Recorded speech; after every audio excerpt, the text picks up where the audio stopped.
Nagsisimula ang ating serye sa isang batang babae na nasa batika at bumibili ng ilang bagay.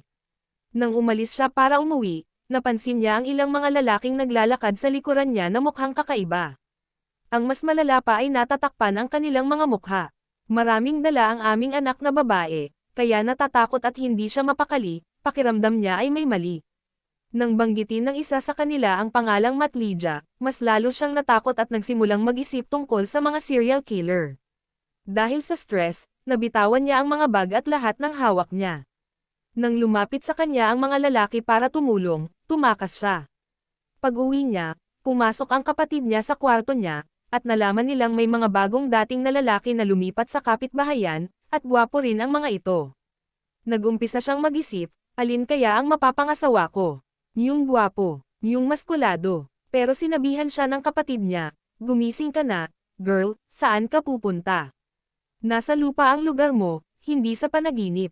Nainis siya at padabog na lumabas ng kwarto, saka muling naisip ang mga lalaki, at iniisip kung sino ang magiging paborito niya. Nagsimula siyang managinip na nakasuot siya ng bestida, at lahat ng lalaki ay nababaliw sa kanya. Kulay rosas ang lahat sa paligid niya, ngunit dumating ang kanyang ina sa tamang oras, at ginaising siya mula sa kanyang panaginip. Nagalit ang kanyang ina dahil natutulog pa rin siya, at sinabihan siyang kung hindi siya makikinig, sisingilan niya ito ng upa. Natigilan ang ating bida, at nangako siyang mag-aayos.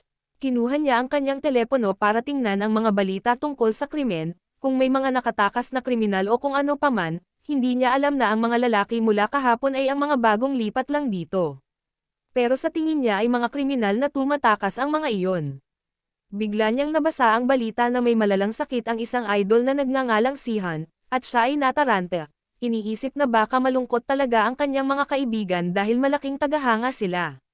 Nang bumaba siya para mag-almusal kasama ang kanyang ina, muling sinabi sa kanya ng kanyang ina na may mga lalaking lumipat sa tapat nila at sinabing, gusto kong maging maayos ka, mahal ko. Bumalik muli sa pangangarap ang ating bida, pagkatapos ay nahiya. Ibinigay sa kanya ng kanyang ina ang mga susi ng bahay, at hiniling sa kanya na ibigay ang mga ito sa isa sa mga lalaki kapag dumaan ang mga ito. Nang tumanggi ang bida, ipinaalala sa kanya ng kanyang ina ang tungkol sa upa, kaya pumayag siya. Binalaan siya ng kanyang ina na huwag makipagkita sa mga lalaking nakasuot ng damit pambahay, at magsuot ng maayos na damit. Nagpractice ang bida kung paano niya sila kikilalanan, at biglang tumunog ang doorbell. Natuwa siya, akala niya pipiliin niya ang kanyang kasintahan, ngunit laking gulat niya nang makita niyang may dalawang lalaking mas pangit sa isa't isa. Nabigo siya dahil ibang-iba sila sa kanyang inaakala, at hindi rin naman sila gwapo. Bumalik siya sa kanyang kwarto, at ikinwento ang kanyang karanasan sa pakikipag-date, na hindi pa siya nagkaroon ng relasyon sa kahit sinong lalaki, dahil sa tuwing may gusto siya sa isang tao, hindi niya maipahayag ang kanyang nararamdaman.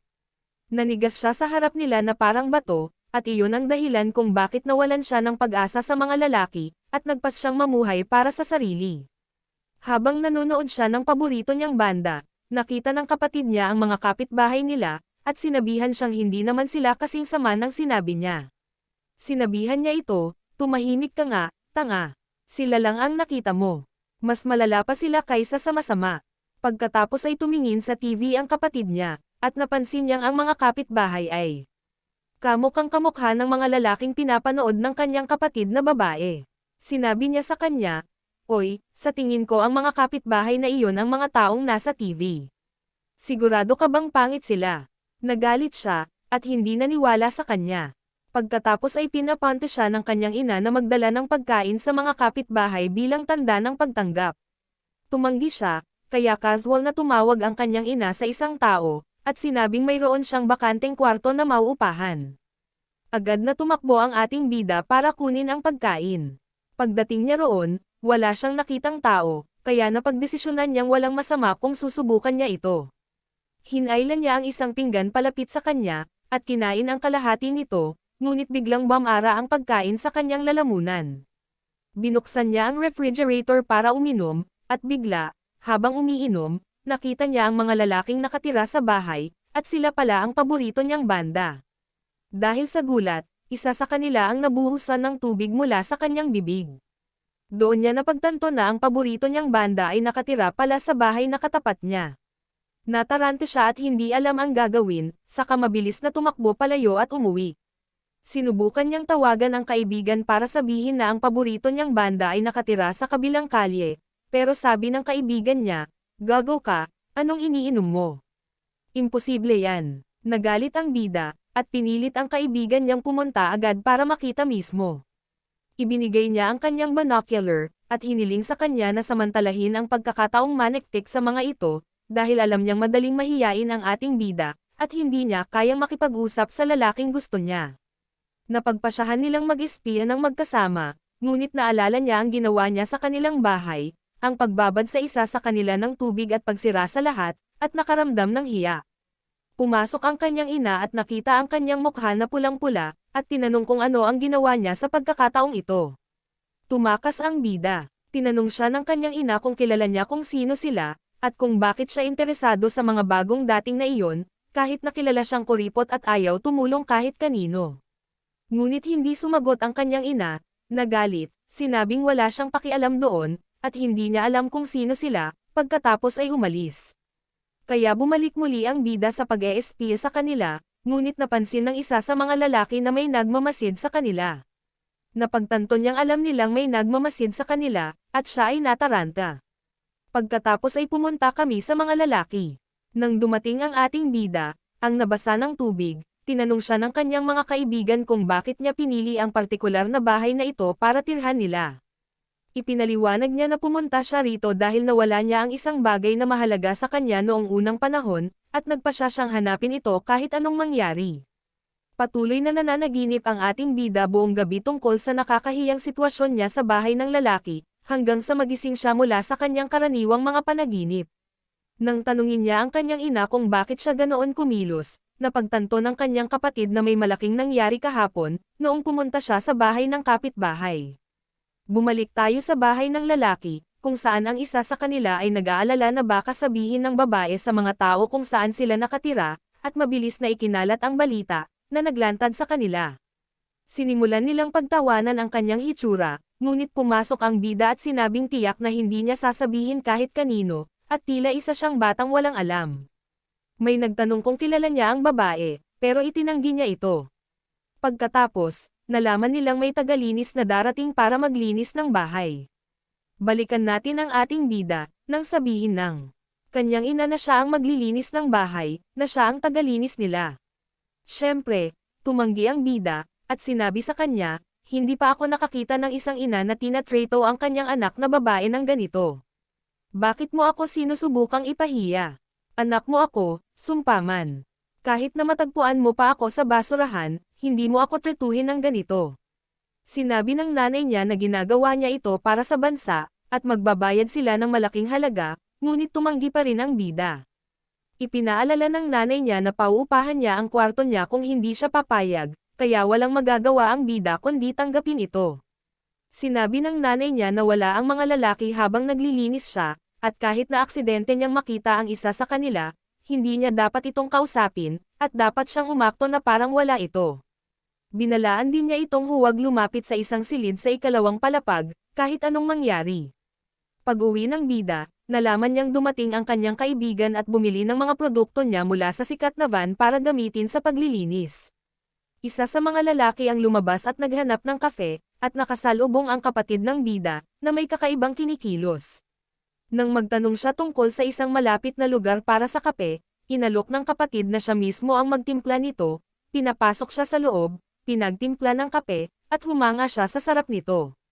Niyaya niya ang kapatid ng bidang babae na maging kaibigan. Bumalik tayo sa ating bidang babae nang pumunta siya sa bahay ng lalaki para simulan ang paglilinis. Humanga siya sa bahay, dahil maganda at maluwang ito, at nagsimula siyang mag-isip-isip muli. Anak, maawa ka sa sarili mo. Pero bigla siyang nagising, at naalala na may trabaho pa pala siya, at kung mahuhuli siya, hahanapin nila siya. Kaya mabilis siyang naglinis, hanggang sa marating niya ang silid na binalaan ng kanyang ina na huwag siyang pumasok. Dahil sa paggalang, nagpasya siyang igalang ang kanilang privacy at hindi pumasok. Nang isampi niya ang mga damit na kanyang nilaban, nakakita siya ng 4 na maskara, tulad ng mga nakita niya noong palabas siya ng Batika, at napagtanto niya na ang mga serial killer na iyon ay ang sikat na banda. Dinaig siya ng kuryusidad, at pumasok siya sa silid, at nalaman niyang isa itong silid ng musika. Nakakita siya ng ipis sa harap niya, at nang tangkain niya itong patayin, sinira niya ang silid. Bigla, pumasok ang ating bida, at nalaman niyang ang magulong silid ay ang kanyang silid. Nagalit siya sa pinangyarihan, sinigawan siya, at tinanong kung ano ang ginagawa niya roon. Hindi niya alam kung paano ipagtatanggol ang sarili, at mabilis na tumakbo palabas. Nang makauwi ang mga lalaki at makarinig ng malakas na ingay, nagmamadali silang pumunta sa kwarto ng bida, at biglang nakita ang ating bida na pababa ng hagdan, umiiyak. Isa sa mga lalaki, na nagngangalang Do, ang lumapit at sinubukang aliwin siya. Bumaba ang bida, at nakita silang malapit sa isa't isa, at mukhang nagseselos. Bumalik sa alaala natin ang mga nangyari bago lumipat ang banda sa bagong bahay. Pagkatapos ng isa sa kanilang mga konsyerto, aksidenteng nabali ang kwintas ng ating bida. Pagkatapos, nakatanggap siya ng balita tungkol sa pagkamatay ng kanyang lolo. Nalaman natin na ang bida ay malapit na sa kanya simula pagkabata, at ibinigay sa kanya ng kanyang lolo ang kwintas, at sinabi sa kanya na ito ay palaging kasama niya. Nalaman natin na bumalik ang bida sa bahay na ito upang hanapin ang kwintas na kasama ng kanyang lolo, dahil simula nang masira ito, walang tigil ang mga masasamang bagay na nangyayari sa kanila, at ang kwintas na iyon ang kanyang anteng-anteng. Umuwi ang ating bida, at isinulat na nawala ang kanyang telepono, at hindi niya matandaan kung saan niya ito iniwan. Patuloy niya itong tinatawagan, ngunit walang sumasagot, sa kanya napagtanto na naiwan niya ito sa kwarto ng bida. At nga pala, nasa bida ang telepono niya. Binuksan niya ito, at nagsimulang mag-scroll sa mga litrato niya, at malinaw na hindi niya ito masyadong gusto, hanggang sa makatanggap siya ng mensahe mula sa kaibigan nito. Binuksan niya ito, sinagot, at hiniling sa kanya na papuntahin ang bida para sagutin ang telepono. Nang sabihin ng kaibigan ng bida na kailangan niyang kunin ang telepono niya, tuluyan siyang nataranta at natakot.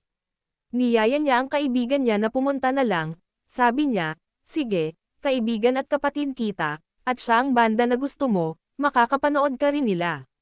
Pero unti-unti siyang pinaliwanagan ng kaibigan niya, at sinabing, tingnan mo, iniisip na nila na baliw ka. Gusto mo bang sumama ako sa iyo, at sabihin nila, kaibigan ito ng baliw na babae? Bobo ka ba? Syempre hindi. Pagkatapos, nakita sila ng ating bida na lumalabas ng bahay, at inakala niyang wala ng tao sa bahay, kaya nagpa siya siyang kunin ang kanyang telepono. Hinanap niya ito hanggang sa matagpuan niya ito, ngunit nagulat siya nang matuklasan na nasa loob pa rin ng bahay ang bida. Nang tangkaing tumakas siya, tinanong siya ng bida kung hindi ba talaga niya kilala kung sino ito. Sinabi niya rito na halatang kilala niya ito, galing ito sa sikat na EXO band, at alam pa niya ang pangalan nito. Nagulat ang lalaki sa katangahan nito, at sinabihan siyang umalis na. Nang umuwi ang ating bida, nagkasakit siya. Bumalik tayo sa bahay ng banda, kung saan nagulat ang bida na matagal na siyang nawawala, at hindi sumipot. Sinabi ng isa sa kanila na natatakot siyang baka magalit ang babae, o magsuka, dahil sa kung gaano kalupit ang pagtrato sa kanya ng bida. Itinanggi ito ng bida, at nagkunwaring wala siyang pakialam. Sinabi ng kanilang kaibigan na kilala niya ang kapatid ng bida, at tatanungin niya ito kung bakit wala ito. Pumunta siya upang salubungin ang kapatid nito, na kumilos ng kakaiba, at sinabi sa kanya na siya ay may sipon. Hiniling niya sa idolo na huwag pakialaman ang kanyang kapatid, o subukang lumapit man lang sa kanya, dahil ayaw nito sa kanila, at iniisip pa rin niyang masama sila. Sinasabi niya ito batay sa sinasabi ng kanyang kapatid, kahit hindi niya alam ang totoo, na tagahanga pala sila ng kanyang kapatid, ngunit inakala niyang magkaiba sila ng tao. Bumalik ang kanilang kaibigan at ikinwento sa buong grupo ang kanyang natutunan, at sinisi nila ang bida, at sinabing kasalanan niya iyon. Balik tayo sa ating bida, na bumalik sa kanyang mga pangarap, iniisip si Dayo, at pati na rin ang bida. Hindi niya maintindihan kung bakit palaging nagagalit sa kanya ang bida, kahit na tama ang sagot niya, at alam niya kung sino ito, at ang tunay nitong pangalan. Patuloy niyang iniisip kung ano ang gusto nitong sabihin sa kanya. Balikan natin ang bida, na halatang nakokonsensya. Naghanap siya online ng mga gamot para sa sipon, hanggang sa makakita siya, at nagpas siyang gawin ito mismo, ngunit nabigo. Kasabay nito, iniisip din siya ni Dayo, at napagtanto niyang may gusto siya sa kanya. Nagpa siya siyang bumili ng mainit na pagkain para sa bidang babae, at ibinigay ito sa kapatid nito para ihatid. Nang makita ito ng bidang babae, at mabasa ang sulat na kasama nito, labis siyang natuwa, gamaan ang loob, at nagsimulang mag-isip kung paano niya babaguhin ang impresyon ng mga ito sa kanya, pagkatapos ng lahat ng kalat na idinulot niya. Pumunta siyang muli sa kanilang bahay para maglinis, ngunit dumating ang bidang lalaki, at sinimulan siyang guluhin, tinatanong kung bakit siya bumalik, at kung para lang ba ito sa pera. Nagalit siya sa kanya, at sa mga sinabi niya, at sinabing, hindi, ayaw ko lang sa iyo, awa ng Diyos. Iginiit niya na hindi na niya ito sasagutin pa. Napansin ng lalaki na naiinis siya. Humingi siya ng tawad sa kanya, at iniwan siyang tapusin ang paglilinis. Napagtanto niyang hindi na siya makakaabala pa sa kanya. Nalaman nila na bumalik siya dahil nakaramdam siya ng pagkakasala sa kanila, kaya nagpa siya siyang humingi ng tawad sa lahat ng nangyari. Sinabi niya sa kanila na plano niyang huminto, at hindi niya sinasadyang guluhin sila, o sundan sila, o pakialaman ang kanilang privacy. Nagpakilala ang babae sa pangalan niya, at sinabi niya, alam ko na ang pangalan mo. Ang pangalan mo ay Yunhee. Nagulat ang bida, at nagtataka kung paano niya nalaman ang pangalan ng isang taong tagahangalang niya. Sinabi niya rito na tinanggap na niya ang paghingi ng tawad nito, at hindi na niya kailangang sumuko. Pag-uwi niya, nadatnan niyang nagpadala ito ng mensahe sa kanya. Sinabihan niya itong maghanda dahil may i-interviewin siya. Ito ay dahil opisyal na siyang tatanggapin para magtrabaho sa kanilang bahay. Naghanda siya, at kasabay nito, lumabas ang kanyang kapatid, at nakita ang maraming mga batang babae na nakatayo sa harap ng bahay, nagtatanong kung ito ba ang bahay ng EXO. Hindi niya maintindihan ang kanilang mga intensyon. Pag-uwi niya, at hinanap ang kanilang mga pangalan, natuklasan niya na ang mga bagong kapitbahay ay ang sikat na banda. Napanood niya ang ilan sa kanilang mga kakaibang video, na nagpapakita ng mga supernatural na kapangyarihan, at namangha siya sa kanila. Balikan natin ang ating bida, habang nagpa-practice siya kung paano sila kakausapin. Nang aalis na sana siya para bisitahin sila, pinigilan siya ng kanyang kapatid at sinabing mapanganib para sa kanya na pumunta sa oras na iyon. Binalaan siya nito, huwag pumunta sa bahay ng kapitbahay. Mayroon silang mga kapangyarihang supernatural, at natatakot ako para sa iyo. Maaari silang maglaro ng apoy. Sinabihan niya itong tumabi, at siya na ang bahala. Nag-aatubili siyang tanggalin ang helmet na ibinigay niya sa kanya, at pumunta siya sa bahay na suot ito. Nang makilala niya ang bida, tinanong siya nito, ano ang ginawa mo sa iyong sarili? Nauuto siyang magsalita, at sinabihan siya nitong umupo at magpakilala ng maayos. Ginawa nga niya, at binigyan siya nito ng palayaw batay sa lugar kung saan siya ipinanganak. Nainis siya sa palayaw na iyon, ngunit hindi nagsalita. Mula sa araw na iyon, nagsimula siyang magtrabaho sa bahay. Sinimulan siyang subukan ng bawat lalaki sa iba't ibang paraan, hanggang sa tuluyan na siyang mabigla. Sinubukan niyang magreklamo sa kanyang kaibigan, ngunit sinabihan siya ng kanyang kaibigan na hindi niya maaaring ibunyag ang anumang detalye, dahil pumirma siya ng kontrata na nangangakong hindi niya ito pag-uusapan sa labas ng bahay. Kung malalaman nila, maaari siyang maging katulong nila habang buhay. Kalaunan, ang bidang babae ay namimili para sa kanyang ina, at nagreklamo na hindi patas na siya ang gumagawa ng lahat ng gawain sa bahay, habang ang iba ay walang ginagawa. Naisip pa niya na bayaran ang upa para makahinga sa lahat ng nangyayari sa kanya. Habang siya ay naiinis, nadulas ang kanyang telepono mula sa kanyang mga kamay, at nang bumaba siya para kunin ito, nadatnan niya ang isang lalaking nakatayo sa harap niya. Ito ay ang kanyang crush sa paaralan, si Choi. Namula ang kanyang mukha, at siya ay nataranta. Sinabi sa kanya ni Choi na hindi siya nagbago, at wala nang pag-asa pang magbago siya. Pinagtawanan niya ito, at nagsimulang umiyak. Sinubukan siyang pakalmayan ni Choi, para walang magkamali sa pagkakaintindi sa sitwasyon. Bigla, nagtipon ang iba pang mga lalaki sa paligid niya, at tinanong kung ginugulo ba siya ng lalaking ito. Pag-uwi nila, niyaya siya ni Don na mag-ensayo kasama niya para sa bagong dula nito, kung saan siya ang bida. Pinagsisihan niya ito, ngunit naisip niya na baka maging kasintahan niya ito. Pagkatapos ay nagising siya mula sa kanyang panaginip, natataranta, at naalala na sinabi sa kanya ng kanyang kaibigan na tatawagan siya ni Choi. Hinanap niya ang kanyang telepono, ngunit natagpuan niya ito sa ating bida. Nakita niya ang pangalang ginamit niya sa pag-save nito, at sinubukang makuha ito, ngunit tumanggi ito at tinukso siya. Naiinis siya, pero nag-aalala rin, nang mapagtanto niyang baka ito na talaga ang gusto niya. Hindi siya sumagot, habang iniisip din siya ni Do at Chaniel. Malinaw na nag-aalala si Chaniel na baka magustuhan nito ang lalaking kilala niya. Sa bahay, pinapanood ng bida ang kanilang mga video, nagtataka kung bakit nagbago ang personalidad ni Chaniel. Hindi na siya tumatawa tulad ng dati, at naging sampungin na siya. Nakatanggap siya ng mensahe mula sa bida, na humihiling sa kanya na pumunta agad sa kanilang bahay. Pagdating niya, patuloy siyang sinusubukan at pinapanatiling abala, hanggang sa mapagod siya. Pag-uwi niya, pinayuhan niya ang kanyang kaibigan na huwag tawagan si Choi, o ibunyag ang kanyang nararamdaman. Kailangan niyang umakto na malayo, lalo na ngayon na ipinagtanggol siya ng mga lalaki sa harap niya. Sa ganitong paraan, iniisip niya na maraming lalaki sa paligid niya, at mahirap siyang abutin. Nasa sabik at umaasa siya, iniisip na sa wakas ay matatagpuan na niya ang kanyang tunay na pag-ibig, at na baka may gusto sa kanya ang isa sa mga miyembro ng banda. Sinabi ng kanyang kapatid kay Sihan, ang kanilang kapitbahay, na may gusto ang kanyang kapatid na babae sa isa sa kanila. Pag-uwi ni Sihan, sinabi niya sa iba pang miyembro ng banda. Tinanong nila kung alin ang gusto niya, at sinabi niyang wala rito, si Kai iyon. Biglang lumitaw si Kai. Kalaunan, habang nasa isang photoshoot, nakilala ng lahat ng miyembro ng banda ang bagong babaeng kinuha para tumulong sa kanila. Hiniling nila sa bida na makipagkita sa kanya bago sila umalis muli. Nang tumanggi siya, tinanong nila kung siya ba ay kinakabahan, nagseselos, o umiibig. Itinanggi niya ito, at nagkunwaring walang interes, pagkatapos ay tinawagan siya, at ipinadala ang address. Nang dumating siya at makita ang buong banda, siya ay nagulat at hindi alam ang gagawin, ngunit ang kanyang mga mata ay nakatuon sa ating bida.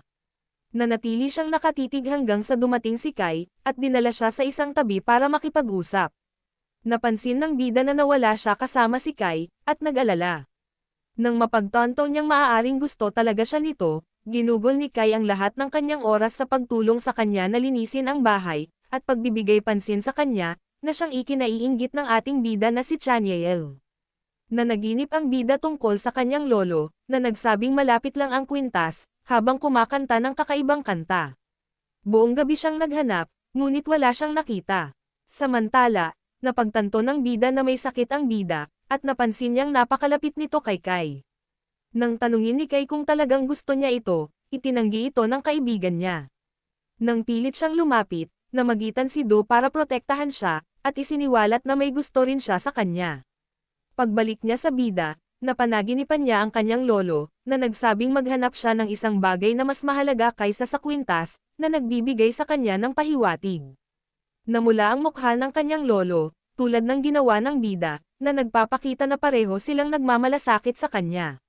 Samantala, alam ni Kai na parehong umiibig sa kanya ang bida at ang bida. Nang puntahan niya ang bida, nakita niyang kasama niya ang bida, at napansin niyang siya lang ang hindi malapit dito, kahit na siya ang unang nagkagusto sa kanya. Lumabas si Sihan kasama ang bida, planong kausapin ito, ngunit may ilang mga babae na lumitaw.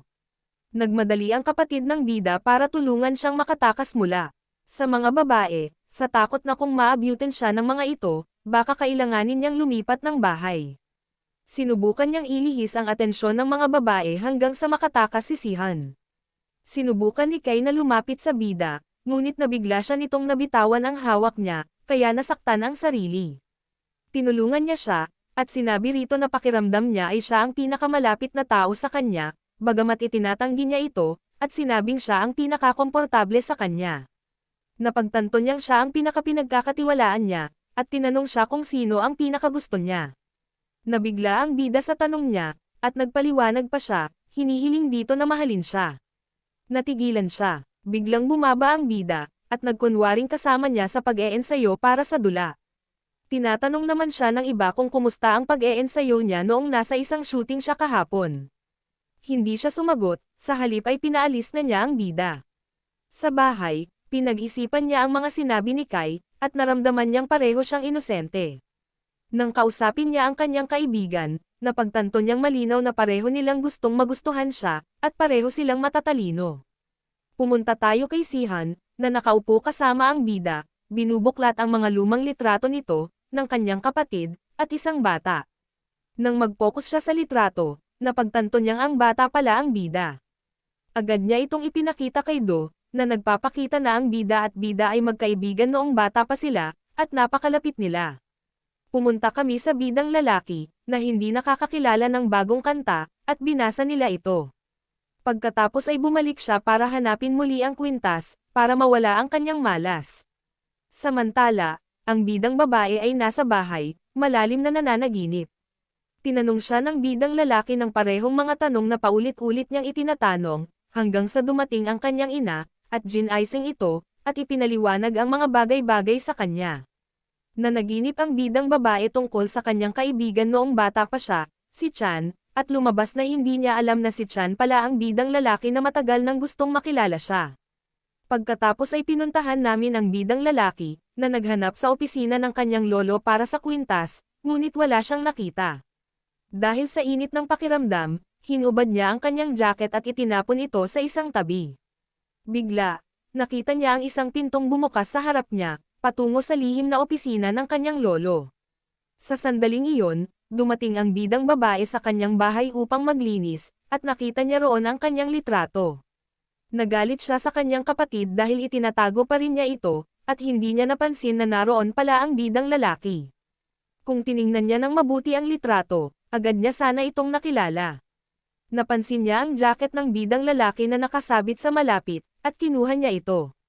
Pagkatapos, nakita niya ang isang kakaibang pinto na bumukas, isang pintong hindi niya napansin noon sa bahay. Dahil sa kuryosidad, pumasok siya, at pumasok nga siya. Naramdaman ng bidang lalaki ang kanyang presensya, at nang tangkain niyang batiin ito, agad siyang nagtago, at may tinakpan ang kanyang ulo. Sinabi niyang hindi niya ito nakilala noong una. Pumayag ang babae at tinanong siya kung ano ang lugar.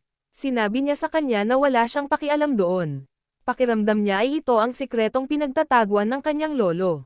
Natuklasan nila na may isang matandang dating nakatira doon. Bigla siyang nakakita ng isang laruan mula sa kanyang pagkabata, at sinabi sa bidang lalaki na mayroon siyang kaibigan noong bata pa siya na nagbigay sa kanya ng laruang iyon. Sinabi niyang alam niya, at tiyak na matalino ang bata, kahit 6 na taong gulang pa lamang siya. Nagulat ang bidang babae, at nagtanong kung paano niya nalaman ang mga detalyeng ito. Ipinaliwanag niya na kung pag-iisipan niyang mabuti, maiintindihan niya. Sabi niya halatang matalino raw itong bata, pero pabiro niyang reklamo na hindi niya pinag-isipang mabuti. Nang tangkain niyang umalis, nadatnan niyang nakakandado ang pinto, at napagtantong nakulong sila sa loob. Mas lalo siyang nainis nang hingin nito ang telepono niya, na wala naman sa kanya. Hindi sigurado kung paano kikilos, nagpasya siyang subukang kontakin ang isang tao sa labas para tumulong, ngunit abala ang lahat at hindi nila ito napansin. Sa huli ay nagpalipas siya ng gabi kasama niya, at sinamantala ang pagkakataon. Tinanong niya itong muli kung kilala siya nito. Sinabi niya sa kanya na oo, nalilito kung bakit paulit-ulit niyang tinatanong ang halatang tanong na alam na ng lahat. Tinanong niya kung bakit hindi siya nagulat na alam niya ang pangalan niya at ang mga detalye tungkol sa kwintas, na nagbigay sa kanya ng mahigit 6,000 pahiwatig, ngunit hindi pa rin niya maintindihan. Hiniling niya sa kanya na magbigay ng isang huling pahiwatig, na nangangakong sasagutin ang lahat ng gusto niya. Nadismaya siya, at sa wakas ay sinabi niya rito na si Chan, ang kaibigan nito noong bata pa, ay siya nga, at kaibigan ito ng lolo nito. Nagulat ang bidang babae. Pumunta kami sa bahay niya, kung saan biglang hinanap siya ng ina nito, ngunit hindi niya ito nakita. Nang tawagan niya ito, nasa bahay ang telepono. Napansin din ng mga bata na wala ang bidang lalaki, at nagulat sila dahil hindi ito sanay matulog kahit saan maliban sa bahay niya. Pagbalik sa ating mga bidang lalaki, na nakakulong pa rin, nagsimulang mag-asaran ang bidang babae at ang bidang lalaki. Kinakanta niya ang kantang nakakainis sa kanya noong bata pa siya, sinasabihan siyang nalulungkot siya na hindi na niya maalala. Sinabihan niya siyang ibang-iba ang itsura niya at napakagwapo. Samantala, ang lahat ay nasa labas, walang kaalam-alam sa nangyayari sa mga bida. Kalaunan, tinanong niya ang bidang babae kung mahal ba siya nito. Sinabi nitong hindi, at hindi niya raw ito tipo. Kasabay nito, tumawag ang kapatid niya tungkol kay Sayon, at tinatanong kung mahal na ba siya ng kapatid niya simula kahapon. Natuklasan niyang pareho silang nawawala at nagalit at nagalit. Nagpa siya rin ang kapatid niya na lumabas at hanapin sila. Balikan natin ang bida, na nawalan na ng pag-asang makatakas, ngunit sinabi ng bida sa kanya na hindi siya nababagabag sa pagkakakulong, dahil salamat sa lugar na ito, nalaman niyang kaibigan niya ito noong bata pa siya. Bigla silang nakarinig ng tunog. Paglapit nila sa pinto, namatay ang mga ilaw, at napansin ng bida na dala niya ang kwintas ng lolo nito. Pumunta ang kapatid niya sa bahay ng kapitbahay, at, nagkataon, binuksan ang pinto ng lihim na aklatan at pumasok sa loob. Doon, natagpuan niya ang kanyang kapatid na babae kasama ang bida, at sa wakas ay nakauwi na ito. Tuluyan nang nawalan ng malay ang kanyang ina at sinigawan siya, sinasabing, paano ka nga nakatulog habang nawawala ang anak mo, at patuloy pa rin siyang sinisisi. Balikan natin ang bida, ikinwento sa kanyang mga kaibigan na nakulong siya at nalungkot na wala ni isa sa kanila ang nag-isip na hanapin siya. Pagkatapos, pupunta tayo sa bida, na patuloy na sinisisi ang sarili dahil hindi niya nakilala ang kanyang kaibigan noong bata pa siya, at nagtataka kung bakit kinuha nito ang kwintas. Nang sabihin niya sa kanyang kaibigan, at nalaman niyang ang bida ay tunay niyang kaibigan noong bata pa siya, sinabi ng kanyang kaibigan na mapalad siya na ang isang sikat na bituin sa mundo na tulad niya ay kanyang kaibigan. Habang nag-uusap sila, nakatanggap siya ng mensahe mula sa bida, na humihiling sa kanya na pumunta sa kanilang bahay para maglinis. Nang pumunta siya roon, nakita siya nito at niyaya siyang umupo at mag-usap sandali. Patuloy niyang pinag-uusapan ang bida, at sinabing nalaman niyang kaibigan pala talaga niya ito noong kababata pa niya. Nagreklamo siya na, kahit alam niya kung sino siya, hindi maganda ang pakikitungo nito sa kanya, kahit na malapit sila. Sinabi rin niya na noong lumipat siya, umiyak siya ng husto dahil napakalapit nila, at noong bata pa siya, nangako ito sa kanila na magpapakasal sila. Hinikayat niya itong maging magkaibigan muli, at maging malapit muli tulad noong mga bata pa sila. Dumating ang bida, at tinanong ng bida kung bakit niya kinuha ang kwintas. Tinanong niya kung paano niya ito nakuha, at sinabi niya sa kanya na pagkatapos niyang lumipat, ibinigay ito sa kanya ng kanyang lolo, dahil umiiyak siya araw-araw, at sinabi sa kanya na kung itatago niya ito, babalik sa kanya ang bida balang araw. Nagpasya siyang itago muna ang kwintas, at sinabing kapag bumuti na ang lahat, ibabalik niya ito sa kanya. Pagkatapos, nakatanggap ang bida ng tawag mula sa kanyang dating kasintahan. Kinuha ng bida ang telepono at sinagot. Nang tanungin ng lalaki kung sino siya, sinabi niyang, ako ang kasintahan niya, at sinabihan siyang huwag na siyang tawagan muli, pagkatapos ay ibinaba niya ang telepono.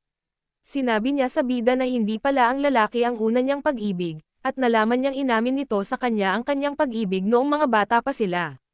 Niyaya niya itong lumabas para makipag-date, at may isang taong malapit lang ang nakakita sa lahat, at nagalit.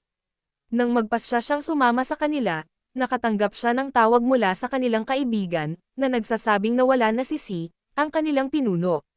Nalaman ng bida na umalis na si C sa ospital, at siya at ang iba pang miyembro ng grupo ay nag-alala, dahil hindi nila alam kung nasaan siya. Nalaman natin na umalis si C dahil narinig niya ang doktor na nagsasalita tungkol sa kanyang kondisyon. Balikan natin ang bida, na iniisip ang date, at kinakabahan dahil hindi sinabi sa kanya ng bida ang oras o lugar. Naisip niyang i-text ito, ngunit nagbago ang isip niya. Dumating ang kaibigan niya at tinanong kung ano ang nangyari, at sinabi niyang magde-date sila, pero hindi niya alam kung kailan o saan. Iminungkahi ng kaibigan niya na pumili siya ng lugar na gusto niya, at sinabi niya rito. Napagdesisyonan nila ang parke kung saan sila madalas magkita noong mga bata pa sila. Samantala, ang mga lalaki ay nag-aalala para sa kanilang kaibigan, at hinanap ito kung saan-saan. Nakalimutan ng bida ang kanyang telepono, at nagpadala ang bida ng mensahe sa kanya. Nalaman nila ang lugar ng pagkikita, at napagdesisyonan ang parke. Kasabay nito, kinuha ng kanilang manager ang telepono ng bida, at sinabihan itong tumawag kung makikipag-ugnayan siya sa kanila. Patuloy na sinisisi ng bida ang kanyang sarili sa nangyari sa kanilang pinuno, at lahat sila ay nanatiling nag-aalala hanggang umaga, naghihintay ng anumang tawag. Pagkatapos ay nakatanggap ng tawag ang bida, at nalaman kung nasaan si C. Pupunta tayo sa bida na naghahanda para sa kanyang date, at pupunta rin tayo sa paghihintay sa kanya. Naghintay siya, nang naghintay. Lumapit ang bida kay C, humingi ng tawad, at sinabi ni Si na pinatawad na niya siya. Nalaman nila na kung hindi gagaling ang binti ni Si, hindi siya magpapatuloy sa kanila, ngunit sinabi sa kanya ng bida na hindi sila aakyat sa entablado nang wala siya. Nanatili ang kanyang mga kaibigan sa kanya, at sinubukan siyang pasayahin. Bumalik kami sa bida na naghihintay pa rin sa parke. Nang huli na siya, nagpadala siya ng mensahe, ngunit tulog ito at hindi niya ito nakita. May ibang nakakita ng mensahe at nagalit, at naisip ang pumunta na lang sa date, ngunit hindi niya ginawa, at sa halip ay sinundo siya para hindi siya ginawin. Sinabi niya rito na hihintayin niya ang bida, at alam niyang hindi niya sinasadyang iwan siya sa lamig, at may mahalagang bagay na maaaring nagpaantala sa kanya. Tinanong niya kung may nangyari sa bida, ngunit sinabi nitong maayos naman ang lahat. Nakaramdam siya ng panatag, at sinabing kung maayos ang lahat, tiyak na hindi siya iiwan ng bida. Samantala, nalaman ng bida na hinihintay siya nito sa parke, at napagtanto niyang kailangan niyang pumili sa pagitan niya at ng kanyang kaibigan. Nagpasya siyang isakripisyo ang sarili niyang kaligayahan para sa kanila. Balikan natin ang bida, na tuwang-tuwa nang sa wakas ay makita siya nito. Nang bumalik siya para sabihin sa kanyang mga kaibigan, nalaman niyang nakatakda na ang kanilang schedule, at malapit na silang umalis ng bahay. Kaya nagpasya siyang aminin ang kanyang nararamdaman sa bidang babae. Sinabi niya rito na mahal niya ito noon, ngunit wala siyang lakas ng loob na umamin, humingi ng tawad sa hindi magandang pagtrato rito, at sinabi rito na wala ng dahilan para pumunta siya sa bahay, at natanggal na siya sa trabaho. Inimpake ng grupo ang kanilang mga gamit, at umalis. Umuwi ang bida, at nalaman niyang wala na sila, ngunit natagpuan niya ang kwintas na iniwan sa kanya ni Baron na may mensaheng humihiling na itago ito ng ligtas, at nangakong babalikan siya para pakasalan siya nito. Lumipas ang 6 na buwan na walang komunikasyon sa pagitan nila, at nakaramdam siya ng sama ng loob. Mas lalo siyang pinilit ng kanyang ina, at pagkatapos ay nalaman nilang may mga bagong taong lumipat sa bahay sa tapat nila. Pinapante siya ng kanyang ina para linisin ito, ngunit tumanggi siya, sinabing may mga pagsusulit siya. Pinagbantaan siyang muli ng kanyang ina, kaya't nilinis pa rin niya ang bahay. Pagpasok niya, nakakita siya ng maraming pagkain. Nagsimula siyang mabulunan tulad noong nakaraan, at muntik nang mamatay, ngunit may nagbigay sa kanya ng tubig, at natuklasan namin na ang mga taong lumipat doon ay ang paborito niyang banda, at tinupad ng bida ang kanyang pangako. At dahil dyan, dito nagtatapos ang ating kwento. Paki-like at subscribe. Magkita-kita tayo sa susunod na drama.